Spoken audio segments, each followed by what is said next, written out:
Pujara just trying to do a bit of backing up there behind the keeper. You've seen him do that a few times there, Siraj, just getting himself pumped up, getting the crowd fired up. Nearly got that one wrong. He's largely slanted the ball across the left-hander from that over the wicket line. What I'd love to see is the stock ball that he used to bowl so well before, which is the outswinger to the right-hander. I'd love to see that ball curl back into the left-hander and see if he can catch Khwaja in front of the stumps. Especially because he's bowling from so wide of the crease as well, Harsha. When he does come over the wicket, he's not one of those bowlers who comes very close to the stumps. Siraj delivers again, and this is past the outside edge of Khwaja. Another one which wasn't too far away from Siraj. We've been talking about the atmosphere as well. As long as Siraj continues doing this, they're up on their feet. They don't want to miss a moment. Everybody is in their seats. There's not much action going on behind the stands at this point. It also tells you how crucial the first and second change bowlers are going to be. We saw this in the first innings as well, maybe not with this noise. The new ball was very difficult to contend with when Shami and Siraj were bowling. Then Umesh Yadav came and let them free. He can't afford to do that again. Siraj once again at the top of his mark. Virat Kohli geeing up the crowd, clapping his hands. In comes Siraj, delivers it short. It's pulled away well by Usman Khwaja, and that races away to the square leg boundary for four. We've seen a couple of those from Khwaja. He was in full control of it, rolled the wrists, and it raced across the practice pitches. And one of the Indian support staff plays ball boy, throws the ball back.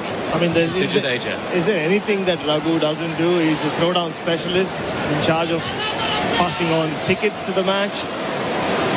Is there one more fielder, one more of the support staff down there? I've seen them do it in T20 cricket, where there's 3 or 4 of them around, just to throw the ball back quickly enough so you don't have overrate issues.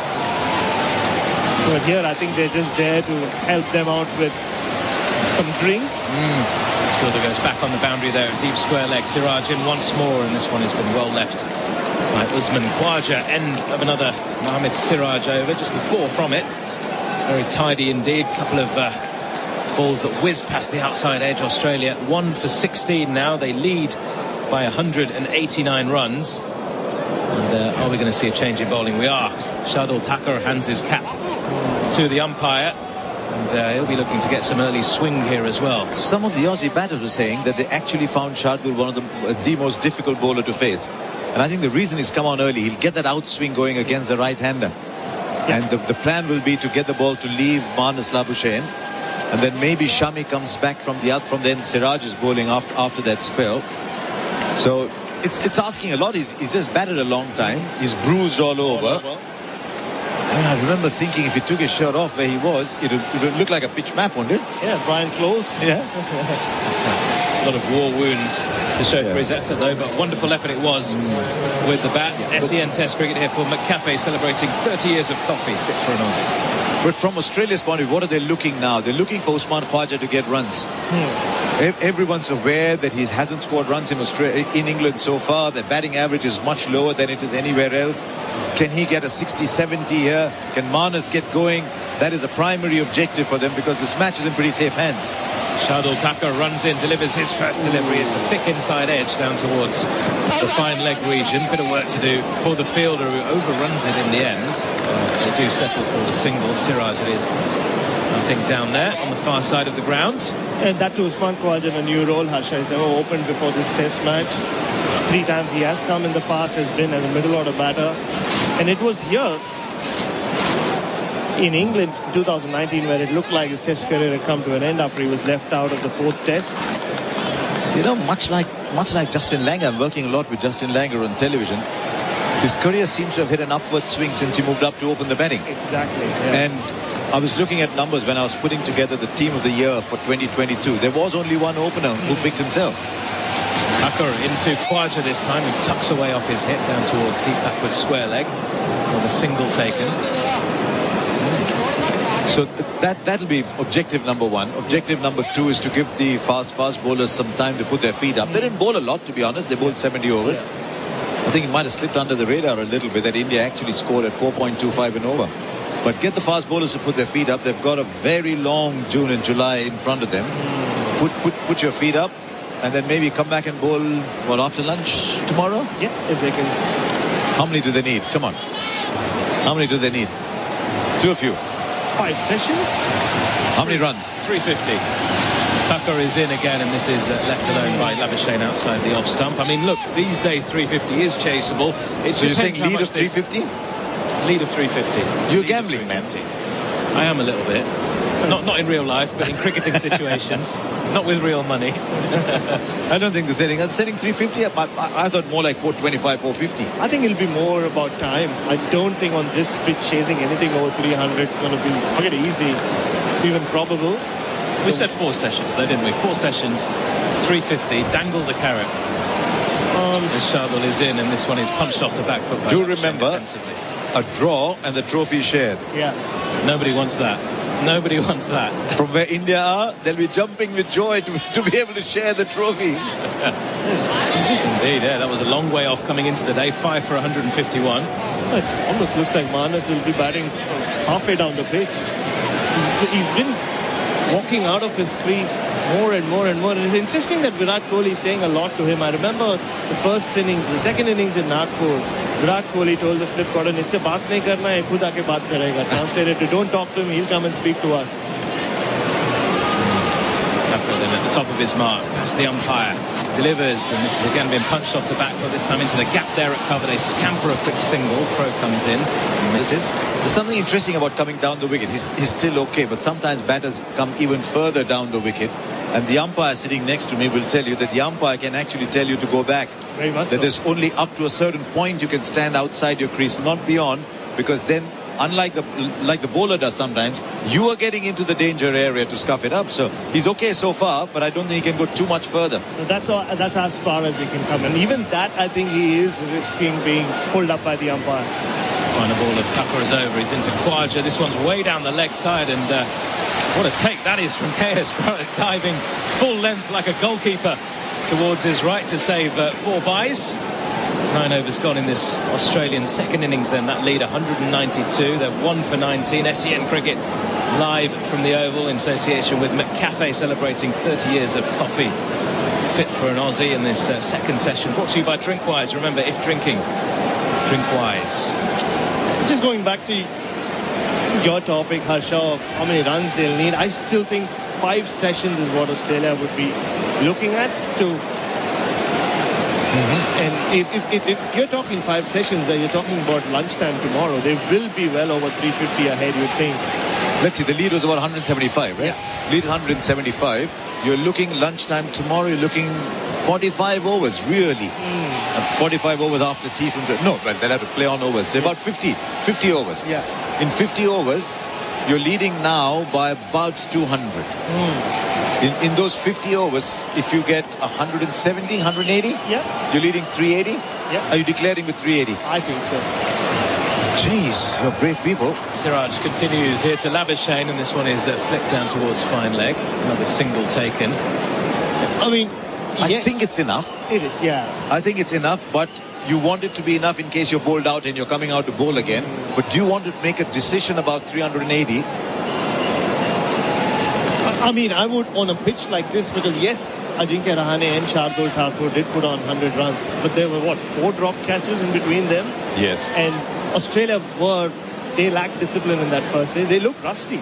They bowled only 70 overs or less than 70 overs, but you could see that they do need some time under their legs, the fast bowlers in particular. Pat Cummins bowling no balls, which we rarely see, or at least so many no balls in one innings. Siraj runs in again, delivers to Khwaja this time. He defends to him, back down the pitch. There is no run. I mean, look, even the fact we're talking about this right now, after the position India were in this morning, it just shows you how today has developed, and India have kind of crawled their way back in with at least an outside chance. And one thing, just going back to Pat Cummins and declarations, so far in his still pretty young captaincy career, he hasn't got too many wrong yet. I thought his declaration in Karachi was perfect. It's just that Babar Azam played one of the greatest rearguard innings I've ever seen to save the day. But he got it right in Lahore. Got it right at home a few times as well. Siraj coming round the wicket here to Khwaja. It's full, it's driven off the toe end of the bat into the gap there at extra cover. And get through for a comfortable single. And there's also the factor of, say, going back to number of overs between now and say maybe half an hour after lunch break tomorrow. If there's a bit of Travis Head in there, the scoring rate will pick up. And they can make up for whatever time these guys are taking to just get their eye in. Labuschagne then marking his guard once more as the beat of the drum continues in the stands. 3 slips still in place. Leg slip as well as Siraj is into Labuschagne. Another one knocks his bat out of his hands, wraps him on the gloves there. Twice so far in this innings. Siraj down the pitch, giving him a gentle stare. A few words may have been exchanged, and Labuschagne just turns his back, checks his hand, and Usman Khawaja goes over to see if his partner's okay. It's interesting it's only happening to Labuschagne among all the Australian batters. Is he playing with low hands? Or is... I think it's where he's standing in the crease as well, or outside. He's too far down. He's too far down. It happened in the first innings, and now he's asking the physio to go back. The physio is running down. We've seen this before with Manas Labuschagne. Just before you came on air, Archer, we were talking about Lords, where he jumped back up after being felled by Jofra Archer. And I remember him speaking to us. He fibbed through the concussion test. He said, I had all the answers ready. I just wanted to go through them. I wasn't even listening to the questions. It tells you a thing or two about concussion tests. But I think he's been very lucky. It's happened twice. You see one ball reared up at Virat Kohli. Yeah. This took the glove a little bit and went straight to Steve Smith. There's a leg slip it could have ballooned to. There's 3 slips in there. That could go up anywhere. So I actually think he's been pretty lucky.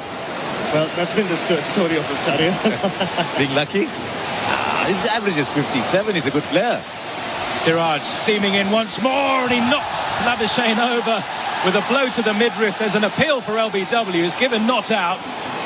Labuschagne almost doing the splits there as he was knocked off his toes. And the Indians discussing whether or not to go and have a review of this. 5 seconds left on the timer, and Rohit Sharma still in discussion. 3, 2, 1, and they're not going to go upstairs. You sounded like the timer when I'm hosting a telecast. 3, 2, 1, go.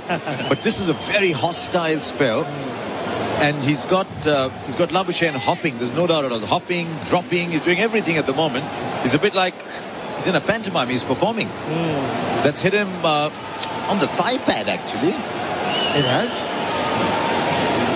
Again, look how far down the pitch he is. But this is all part of the Manas Labuschagne show. He will be loving this, though. Oh, the theatre of it, the battle. This is what Test cricket's all about. And if ever there was a purist, it is Manas Labuschagne. Wow, what's happening here? Siraj steams in once more, and Labuschagne gets a thick inside edge out towards square leg. Quick single taken. Good backing up there from Usman Khawaja. End of another eventful over. With Australia 1 for 22. That lead now 195 runs. The 2 coolest men on the field right now. The man batting at the other end, Usman Khawaja, and Rohit Sharma. They're just ambling around like nothing's happening. What? Come on, do it. Do the Rohit. Yeah, I mean, look, it's not about that. It's an Indian crowd. Obviously, there'll be noise. Everybody comes up to me and says, take DRS. Oh, brilliant. And the fact he appreciates it himself, Bharat, I think you're doing a great job there. That's true. And Virat Kohli is in his ear, and Rohit Sharma has just asked him to relax. Just shooing him away. There's a very different difference in energy. There's a little bit of toing and froing, and Kohli coming out of the slip cordon now as Shardul Thakur prepares to bowl a new over, and I think Kohli's got his way. I think it was his suggestion there to go in at short mid-wicket, and he's got his wish. Rohit wasn't convinced to start with, and then he thought about it. He said, Is he going to bowl the outswinger? He's just got a slip in a gully. He's going to jag it in. Thakur is in. He does go on that straight line, and there's a bit of inside edge onto pad, and the ball balloons over the top of the stumps quite comfortably in the end. Manas Labuschagne. He's looking insecure. Manas Labuschagne here. Just looking at the television showing pictures of interception points, and that's exactly what Bharat's been saying. He's so far down the ground when he's intercepting. Rahane was everything at crease level, right under his eyes, playing from the crease. Just tells you that 2 quality players do things differently. And like KS Bharat did in the first innings to Shardul Thakur, he's coming up to the stumps, he's called for his helmet. This is to keep Manas in the crease. And there have been some times in his test career, Harsha, Manas can be like a cat on a hot tin roof. I remember his innings in Hobart where he was all over the place. He eventually had a very comical end to his innings. Stuart Broad clean bowling him, and he's played on the surface. Everybody had a laugh at his expense. Right, he'll be inside the crease now. Up to the stumps, still that one slip in the gully in place. Tough gig for a keeper. Shardul comes in, bowls, and Labuschagne is forward defending at this one. This will be the last over before the tea interval as well. Still 4 deliveries left in it. Just coming up to 9 minutes past 3 local time in the afternoon. I think India will be pretty happy with what they've done in this session. They would have liked maybe a wicket more, but they'll be pretty happy with what they've done. They've not allowed Australia to get off to a rollicking start. But Australia will be aware too. This was the pattern in the first innings. First 10 overs get about 25 or so, and then just kept going up and up. Still up to the stumps as Thakur comes in, bowls a little bit shorter, and Labuschagne looks to flick away leg side, but fielded there just in front of square leg, and there is no run. Yeah, it'll be the Umesh Yadav factor for me, Harsha. The three of them, these three, pretty good in the first innings. Every time Umesh Yadav bowled, the energy just dropped. There were those boundary opportunities, and I think he's playing for his career. He's been around for a long, long time. I thought he bowled much better at the start of day 2 than he did on day 1. So India will want that Umesh Yadav to turn up today.